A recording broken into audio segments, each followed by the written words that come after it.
I was excited to see the people. Hello, welcome to Mr. Risk Podcast. My name is Trey. This is my very handsome co-host and husband, Mr. Zachary Luker. Hello, good Can we morning. talk about something that's going to relate to literally no one? And I understand just how this is going to go. Do you know how expensive Chanel is? You know, right before this, Trey and I were just having a conversation about our engagement on this podcast, and the first topic is something that relates to absolutely no one, apparently. So we're doing well. I sent Stephanie this bag last night. Chanel just dropped some new stuff, and there was this one I was like, This you stuff? need this. Yeah, like a bunch of things. Oh, that was a Devil Wears Prada reference. I didn't get it. And this bag that I sent her is really pretty. It's like a tote bag. Like one that, like, you know, a lot of people, I don't know, a lot of people, like people have. You'd recognize if you saw it. It is $7,300. And we were like, when did Chanel get so expensive? Like when that was like, I don't know, $4,000 or $5,000, that's still a lot of money. But $7,000? So did you buy it? That's ridiculous. No, but I'm working on convincing her to buy it. Oh, okay. Yeah. Well, that's good. Yeah, it's just, you know, I feel like some of What the color is it? It's like there's two. There's one that's a pink gradient into a blue that's really pretty. I think that's my first choice. Then there's one that goes from like a teal into a darker blue that's also very pretty. But, you know, some of these like luxury fashion houses, we're getting a little ahead of ourselves. Chanel being one of them. They don't do men's stuff, so this isn't like a Trey problem, but I'm speaking for all the women in the world. It's too much. Too much. So, okay. What? So are you putting Chanel like at the top of the pyramid here? Top of what pyramid? Like the luxury pyramid? You know what? Kinda. Because Chanel is starting to outprice Hermes. You know what? I didn't tell you this. I told one of my friends at work this. There's a lot you haven't told me lately. Like what? I don't Anyways, remember. Yeah. I got a call the other day. I got the call. Fashion Week, Paris? Nope. Better. I was offered a Birkin. Oh, really? From Dallas or from Paris? New York, actually. Oh. I put myself on the list for a... Conveniently, we're going there soon. I put myself on the list for a Hermes Birkin 40, like 3 or 4 years ago. And I've bought one before. I had a friend... This is going to be a whole... I'm not even going to get into all this, but I'll just tell you the cliff notes here. I bought one when I was like a senior in high school. I had a friend that was able to get me on the list because she had bought a few, and I bought the purple one that Khloe Kardashian had whenever Lamar played for the Lakers. Is that what it was, purple? And I sold it and made some great money. Good on it. job. Thank you so much, sports. So I've been on the list, so I can get one. So they called me. This is the second time they've called me and said that my 40 is ready. The first time they called me was like right when we were buying our house. And I was like, house or the bag? House or the bag? And just for reference, for those who don't know, for listeners who want to know, what is the 40? And by listeners, I can hear you in my ears, so I also want to know what the 40 is. oh, the 40 is the size. So it's like the largest size they make of the Birkin. It's the one that like men would carry the most often. I would carry it like to work or like to travel with. I wouldn't carry it every day. I'm not like a purse gay, you know what I mean? But so they what's called me. the normal Birkin? Most people have like a 30 or a 35. That's the amount of like the centimeters of the base is what it is. Gotcha. So like Stephanie carries her 30 most often. The 35 is a little bit bigger, but too small for me. Is the 40 like a never full size? No, bigger. Oh. Probably the size of the bag that I carry for work now. Oh, okay. I would say like that length wise. Length. So, yeah. So they called me once before and I said no, and they called me again, and I'm like, if I say no again, they You're might out. blackball me forever. So I was telling my friend Justin this, and he was, well, so the first thing I was like, I got a call today, and I don't know what to do. And he was like, is it about a bag? And I was like, yeah. And he was like, I would not spend thousands of dollars on a bag. He's like, I've thought about it a few times and I'm just not into it. And he was like, unless, and I was like, it was a Birkin. He was like, yeah. And I was like, yeah, that's the call I got. He's like, oh, buy it. Absolutely have to buy it. So I'm really just having this internal conflict right now on what to do about that. Okay. So I think my big thing is like, would I ever carry that to work? Like, no. I know. I would, but Well, should I? Right. No. No. Yeah, There comes a point where it's just too much. You know, and I get, I think from what you've shown me before, now that I understand what the bag is, it's very pretty, but I just don't know that it's practical. Why not? Well, Because of the price? want to do a renovation on our house, so that might be the first step, or the first savings we could use. But yeah, that thing would get one tiny little scratch or scuff, or somebody would look at it the wrong way, and I think you'd lose it. Well, I'm going to pray about it. Okay. So, what'd you get me for Christmas? Also, have you finished your Christmas shopping for me yet? I have. Oh. This is the first time that Mary has not been at 4 centimeters, and I just started Christmas shopping. I actually got it done before her water broke this time. Well, thank you. Yes. I'm actually very curious to see what you got me because I forgot everything I've asked for. You didn't ask for anything. Yes, I did. Where? When? I sent you a list. You did not send me a list. Think I You made didn't. one. You did not send me any kind of list. I've asked for one since. Yes, I sent you a link, I think. Maybe I didn't. You didn't. Oh, okay. Well, I meant to send you a list. Oh, okay. Well, let me rephrase. You did send me you did send your giftful list that consisted of a G-Wagon, and Well, I I just also put think everything said on there. Birkin. I just put everything on there. Right. So I dismissed that list. Well, if you scroll down, there were some more affordable items scattered throughout. Right. Yeah. Okay, well, I'm very excited. I got you some practical gifts. Oh. Oh. Yeah, I can't wait to see what they are. I like practical things, like G-Wagons and Birkins. Those are very practical. We just said that those weren't. Those are good investments sometimes. You know, yes, an investment. A nice investment piece. What color would said bag be? So they offered me like a grayish color and then a green, like a dark green. Like a hunter green? Yes. Ooh, and are we talking silver hardware or gold hardware? Silver. Very nice. I think the green one was gold though, but I was like, They offer. So this is something very. If you don't know anything about Birkin bags, so one, they're ungodly expensive. Two, they're a better investment than gold.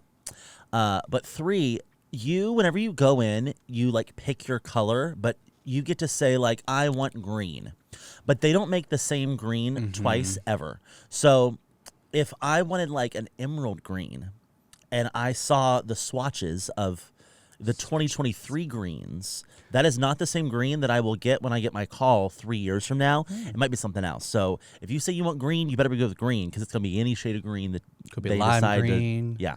Could And be what's Kelly really fun green. is they like to offer you ugly colors just to see if you take them. And I have seen this in practice. I thought you Stephanie- didn't get to pick the color though. Like I thought if they call and Sometimes- offer you, it's like, hey, we got this, and this is what you get. Well, no, you put in your request, but sometimes you'll say, hey, I want a black bag with gold hardware, very classic. And they say, great. So we actually have a mustard yellow with gold hardware. Do you want it? Or do you want us to just ban you from the store? And some people are like, yeah, I've always wanted a mustard yellow bag. And then they take it, and then they either sell it or they just live their life with that bag.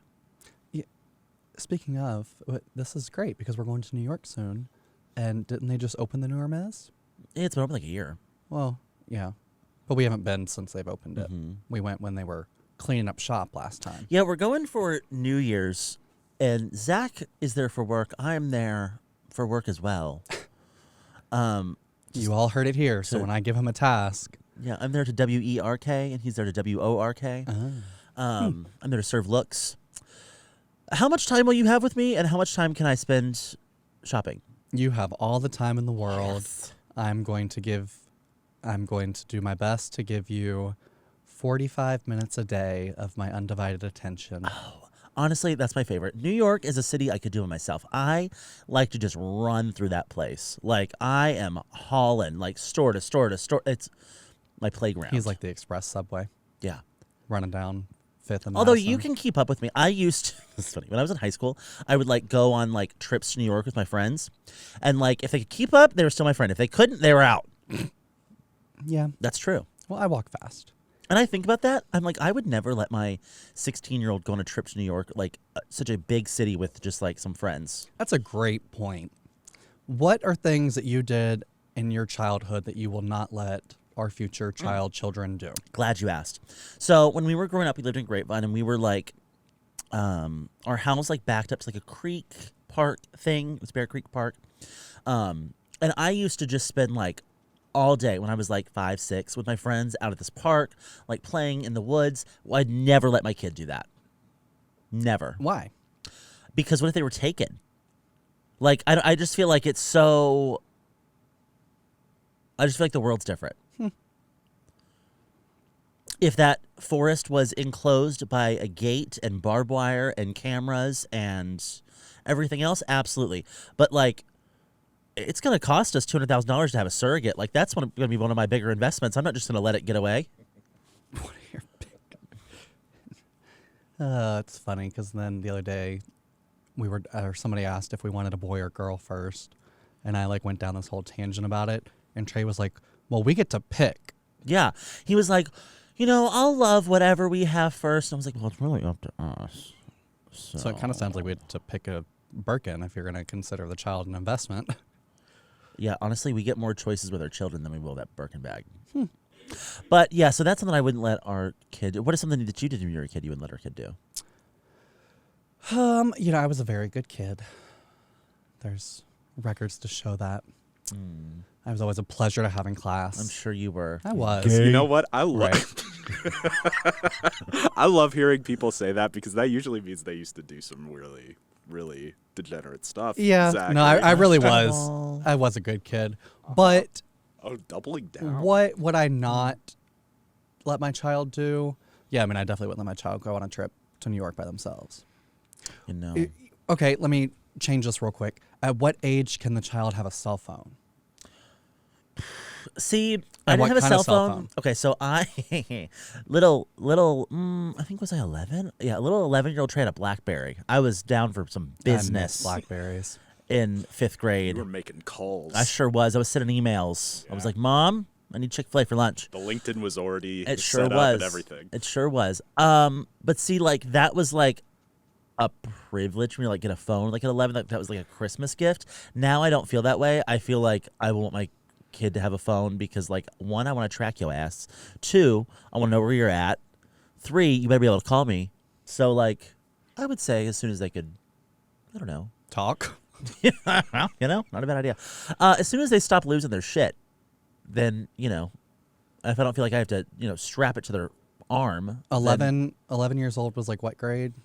It was 5th grade. 5th grade? Okay, yeah. I got my first cell phone in 7th grade? Maybe I had all the cool phones too. I was the cool kid in school. I had a BlackBerry, and then I had a Razor. And I remember the Razor, they like advertised it. It was like as thin as a credit card, and it wasn't.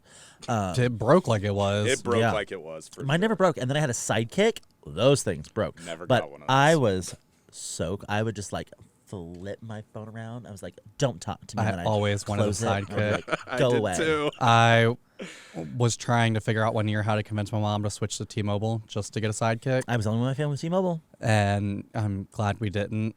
But Oh, you dropped that thing once, it was done. If you dropped it and that screen was out, forget it. I miss Done. I miss the Razor because you could just hang up on people by. Yeah, I had a Razor, I had a BlackBerry, I had a Sidekick, and then I got on the iPhone train. I didn't have the first iPhone, but I got this, what is it, the iPhone 3G, and then it was downhill from there. I had a used 3G that somebody gave me because that was back in the day when you bought your phones and you got to keep them, and phones were like $200 back then. No, so first I had the Razor. What color did you have? Blue. My dad had the blue one. It was so pretty. I was like, I wanted a pink Razor so bad. I don't know why. I just did. Right? It makes sense now, but I just wanted a pink Razor because I wanted to be different. And that was a no. So I got a black Razor. Then it turned in, or then I got, there was something else between there. It was a short stint.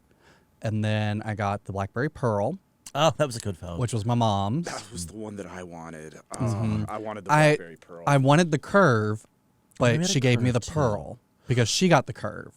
I never got either of those. Those were cool phones, though. Those were really cool. And then I had a Pantech Duo.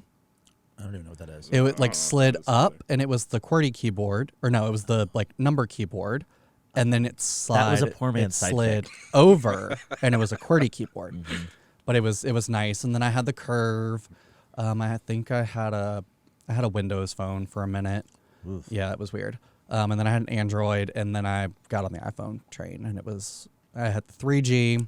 Oh wait, no, I think I had the 3G, and then I went to the Android, and then I went back to the 5. Wow. And we've just been on iPhone ever since. Ever since. Last question I want to ask about what you're not going to let your kids do. It's not exactly that, but what age and what kind of car is your first car going to be for your kid? Wait, Zach, what was your first car? A 2000 emerald green Honda Accord special edition. Oh. So it had leather, it had a cassette player, it had automatic windows, The luxury. it had what else did it have? It had features. When did I start driving? What year I was feel that? like I just saw an infomercial for that car all over again. It was the cassette player for me. See, the cassette. See, my first car was a 1997 Chevy Lumina, which Okay. my parents did not trust me with driving, so I bought it myself and surprised them. And that thing was a tank. It couldn't turn over 90 degrees, so I really had to lead the turns. It was a monstrous car. I started driving in 2012. That was the year I graduated. Yeah. My first car was a 2007 BMW 3 Series. And then I didn't like that. So I sold it and bought a 2010 Mustang. And then the second I turned 18, I went to the Ford dealership and traded that for the brand new model. Oh, And then I've been on that 6-month flip ever since. yeah. Literally. I don't know. I remember I really wanted a Range Rover when I was in high school. But are you gonna give your kid that? I remember being in high school and like Range Rover was like back in Louisiana. That was like the pinnacle of a luxury vehicle. Well, it's always been the. I don't look at it that way anymore, probably for other reasons, but Because I think you hate them now. You know what pisses me off just a lot of it is so Stephanie and Travis bought that Defender for Chance. Great car. Like that, I would buy that for our kid as a first car. It's a good first. Car. It's safe. It's reliable. It's tough. It's hefty. Like it doesn't have a lot of bells and whistles to break, but it's a great just car. And so they bought that one for Chance, and Travis was like, he's looking at like getting something else as like a daily driver. He was like, I might keep this G-Wagon, give this to Cruz as his first car. And I was like, I will personally beat Cruz up. I will absolutely. Not a chance. can you imagine? I wouldn't get my kid a G-Wagon as a first car, although it's very safe and it's a good car. It's like the Did you Defender's almost say $100,000. reliable? Yeah, I was gonna say reliable. I don't know about that. But it's like the G-Wagon, or it's like the Defender, just $100,000 more. I would get my kid a Jeep. I think that's actually a good car if they don't roll it. I think, but where are they going? We're gonna live in the city, so yeah, I don't know. Something hefty, for sure. Not a sports car. I wouldn't get them a sports car. Not a sports car. I don't know. We'll see how they're doing driving. And I will first. also make my kid pay for some of it because I remember in high school there was a girl. Her name was. Well, I won't give you her first name, but her last name was Nordstrom, and she was a Nordstrom. Oh my God. And as her first car, she got a Maserati Glebe, I think is what it's called. That sounds like an and it was the like one of the first ones to come out. It was the year that car came out, and she had it, and she was doing donuts in the parking lot and smacked the side of a light pole, and she didn't have that car. I don't think she got it back until we graduated because they didn't make parts to repair the car yet. And I remember noticing like there was a huge difference. The kids that were given a car wrecked them in the first 2 years. The kids that bought their car did not. So my kid will definitely have some skin in the game when it comes to that. Well, that's all. That's all. Have a very Merry Christmas. Yes. And you'll hear from us before New Year's. Aw. Toodles. Bye.